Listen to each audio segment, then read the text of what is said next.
Are you eager to hit the road but need your learner's permit first? Well, don't go anywhere, because this explainer is your absolute ultimate guide to getting your learner's permit right here in Massachusetts.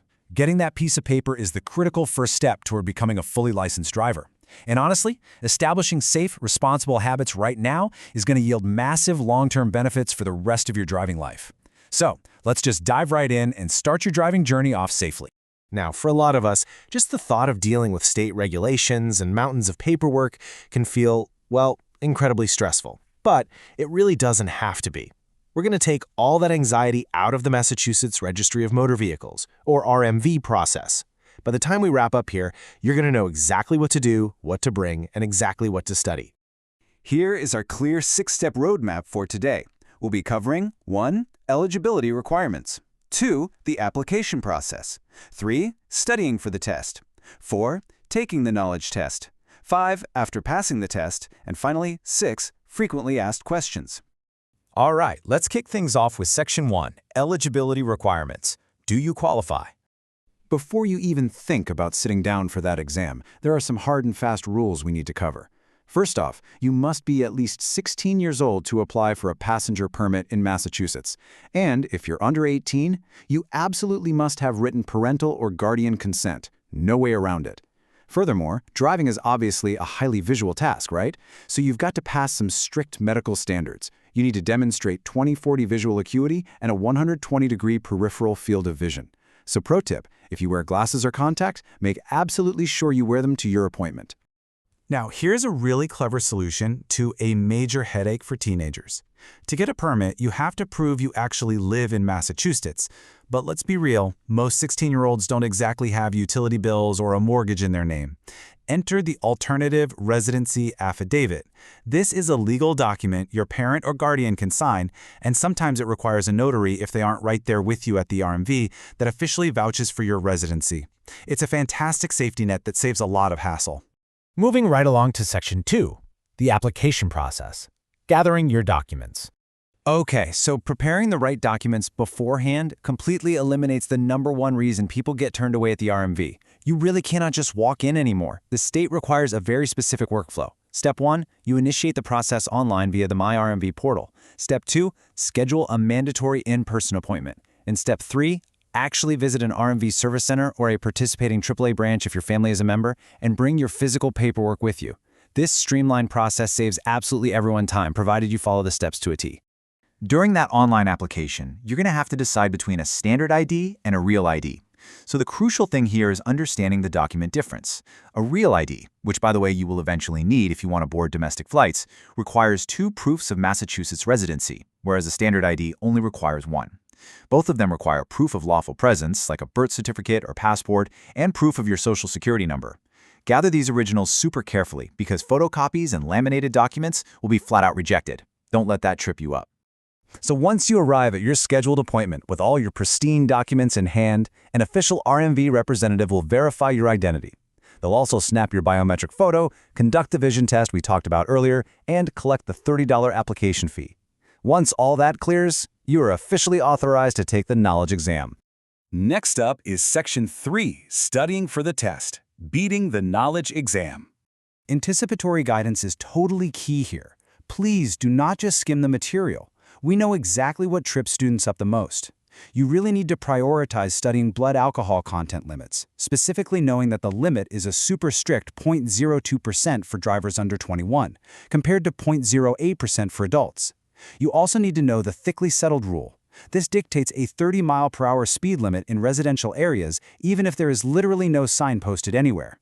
Finally, drill yourself heavily on who has the right-of-way at tricky intersections and around emergency vehicles. Get those down cold. So where do you find all this essential information? You need to read the official Massachusetts Driver's Manual, specifically zeroing in on Chapters 2, 4, and 5. Every single exam question is pulled directly from its pages.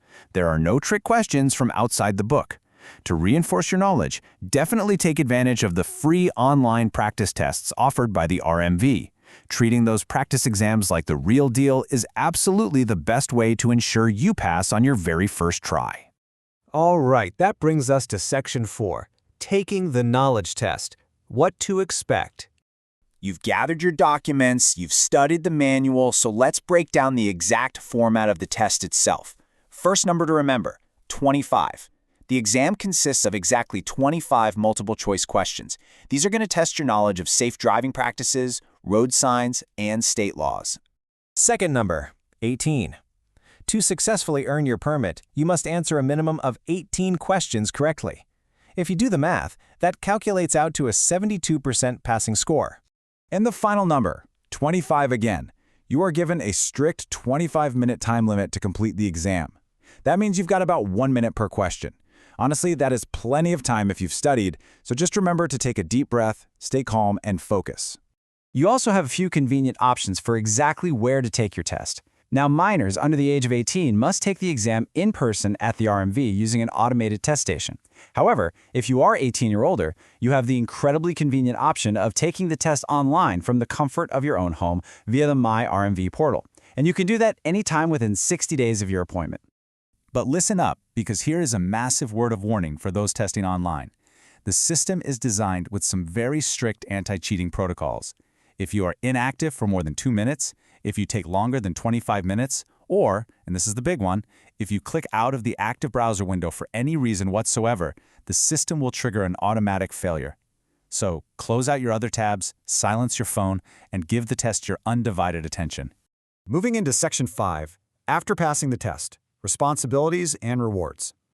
Once you hit that submit button and see that passing grade, you'll either be handed your physical permit card right there at the RMV, or, if you test it online, you'll print a temporary one while the official card comes in the mail. But your journey really begins right here, and it comes with some intense legal responsibilities. The ultimate goal for teen drivers is the Junior Operator License, or JOL. To graduate from a permit to a JOL, you absolutely must maintain a perfectly clean driving record for 6 consecutive months. That means 0 at-fault accidents, 0 moving violations, and absolutely no drug or alcohol-related offenses. During those 6 months, you are operating under some strict rules. You must always carry your physical permit with you. You also have to drive with a licensed supervisor in the passenger seat who is at least 21 years old and has a minimum of 1 year of driving experience. And if you are under 18, there's a strict curfew. You are legally forbidden from driving between midnight and 5 a.m. unless a parent or guardian is right there beside you.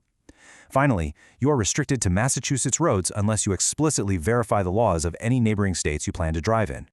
Let's wrap things up with Section 6, frequently asked questions, troubleshooting the process. If you don't pass the exam on your first try, please do not panic. The solution is super simple. You just wait 1 business day, log back into your profile to pay another $30 fee, and try again. There's absolutely no limit to how many times you can take the test. However, if you show up to your appointment with missing documents, you literally will be turned away, and you'll have to start the whole scheduling process all over again. So always double-check your checklist before walking out the door. As we close out, please keep in mind that this explainer provides general information about obtaining a learner's permit in Massachusetts. Please check with the Massachusetts RMV for the most current and accurate information, as procedures and requirements may change over time. Earning your permit really is your gateway to independence, but with great freedom comes great responsibility. The open road is waiting, so how will you use your new skills to safely expand your horizons? Thanks so much for joining me. Stay safe out there, and best of luck on your driving journey.